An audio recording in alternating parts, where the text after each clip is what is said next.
Good morning.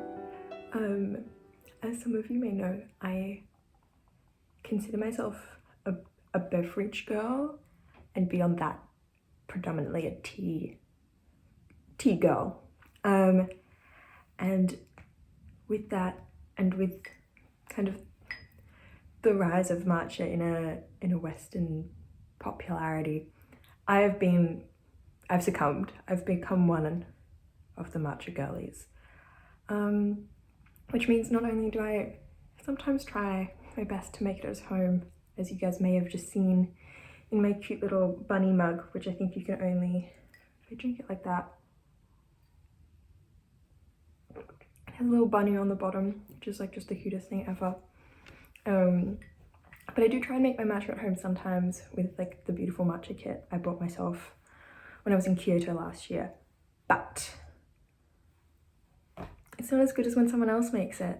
So I thought I might make a bit of a matcha map of Melbourne, if you will. And I do add a little asterisk and say it's going to be predominantly north side based matcha, just because that's where I live and eat and breathe most of the time. So lots of my matcha experiences are on this side, but it's something God forbid I have to go and drink like 7 matchas to show you where tasty matchas are. I've planned this so terribly. I might just give little like tidbits, because there are some that I'm sure if you've ever googled matcha in Melbourne you've heard of a billion times, but they're there for a reason. And then others maybe not so popular, but to my heart very important.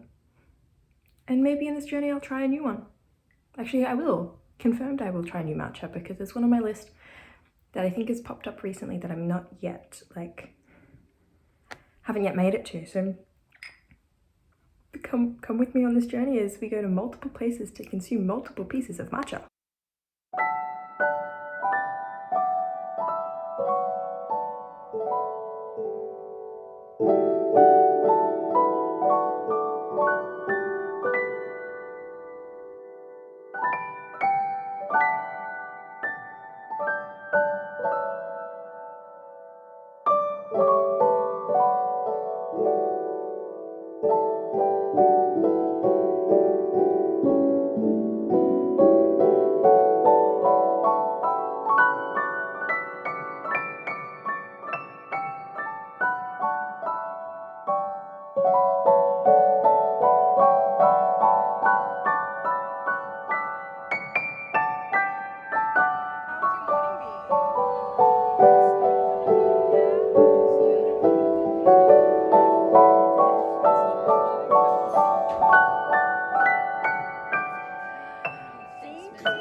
Welcome to the final musings, the final judgings from my matcha adventures.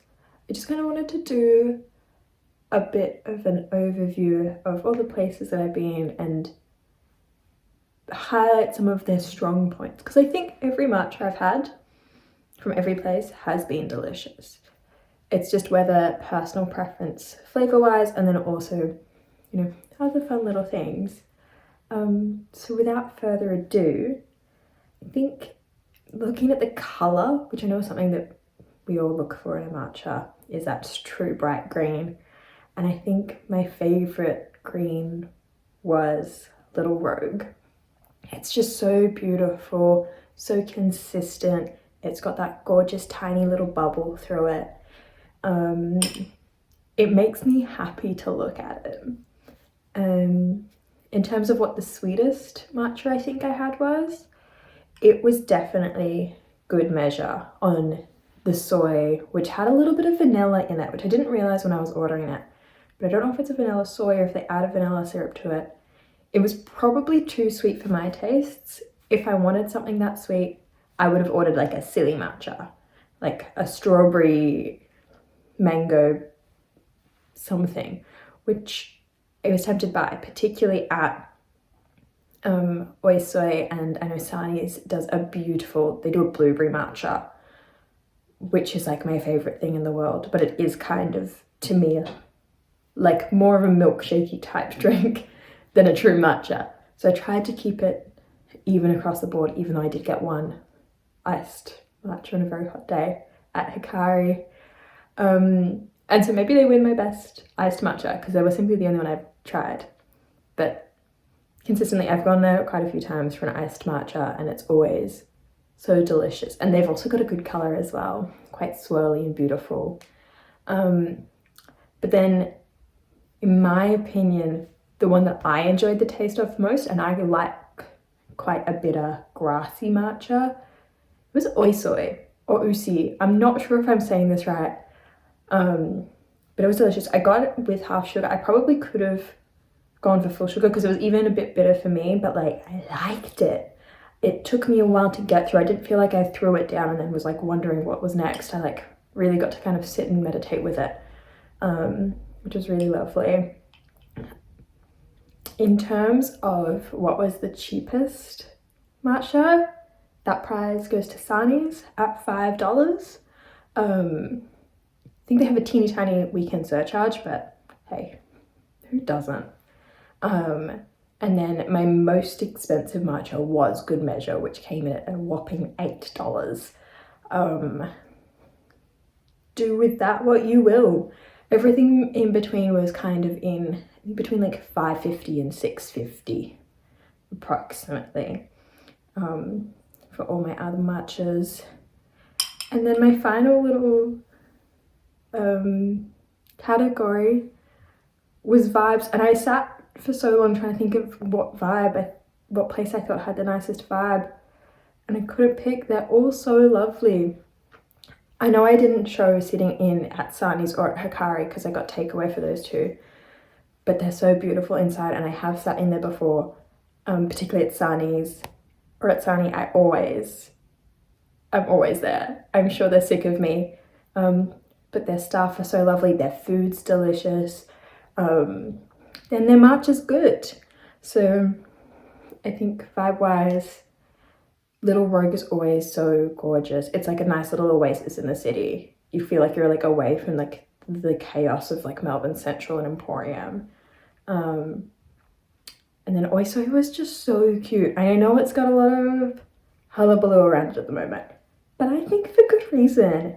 Even though they were absolutely packed, everyone working there was so lovely. Like they were really understanding, super kind, and I was sitting inside so I could hear how kind they were being to each other, which I thought was really sweet. Yeah, maybe I need to try more. I know I didn't go to Tories, and everyone says go to Tories, and I still haven't been. Maybe part 2.